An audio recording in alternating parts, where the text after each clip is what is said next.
ঠান্ডা হাসপাতালের ছোট্ট ঘর, জানালার বাইরে হয়তো ভোরের আলো ঢুকছে, কিন্তু ভেতরে অন্ধকারে ডুবেছিলেন 23 বছরের ড্যানিয়েল এড্রি।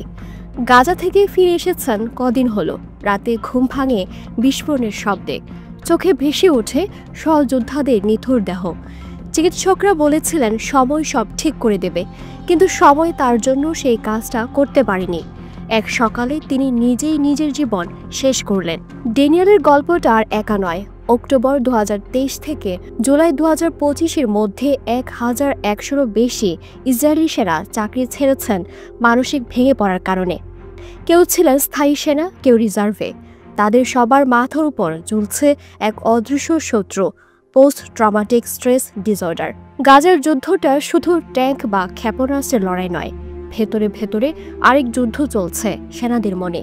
কেউ ফিরেছেন হাতহীন হয়ে, কেউ বা পা হারিয়ে, কিন্তু আরও বেশি সৈনিক ফিরেছেন এমন ক্ষত নিয়ে যা চোখে দেখা যায় না, মানসিক ক্ষত।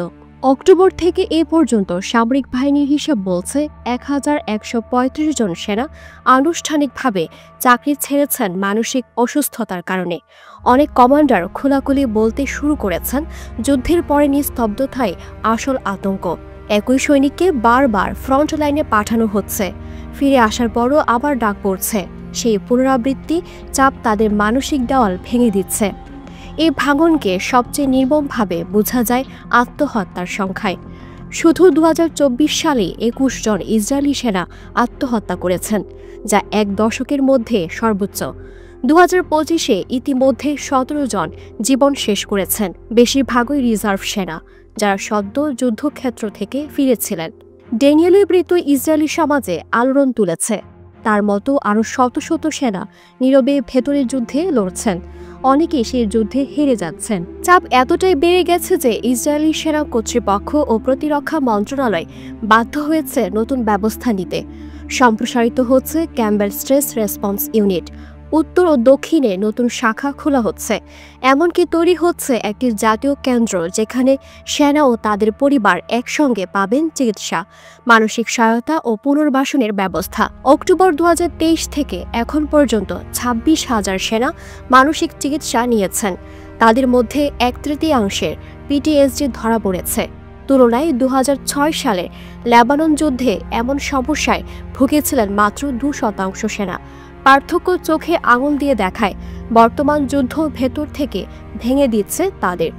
অক্টোবর থেকে এ পর্যন্ত ডাকা হয়েছে 4,05,000 রিজার্ভ সেনাকে, যা ইসরায়েলের ইতিহাসে সর্বোচ্চ। এদের মধ্যে প্রায় 1,30,000 এখনও মোতায়েন আছেন। সঙ্গে আছে নিয়মিত বাহিনীর আরও 1 লাখ সেনা। এত বিশাল মোতায়েন মানসিক চাপকে বহুগুণ বাড়িয়ে দিচ্ছে। যুদ্ধক্ষেত্রে ট্যাঙ্ক, ড্রোন বা আধুনিক অস্ত্র দিয়ে শত্রুর মোকাবিলা করা যায়, কিন্তু ভেতরের যুদ্ধ, ভয়, দুঃস্বপ্ন, অপরাধবোধ, এর বিরুদ্ধে জয় পাওয়া অনেক কঠিন। আজ ইসরায়েলি দখলদার বাহিনী যে মানসিক সংকটে পড়েছে, তা তাদের সামরিক শক্তির অহংকারকে প্রশ্নবিদ্ধ করছে। দিলুর বাতন্নি, ভোরের আকাশ।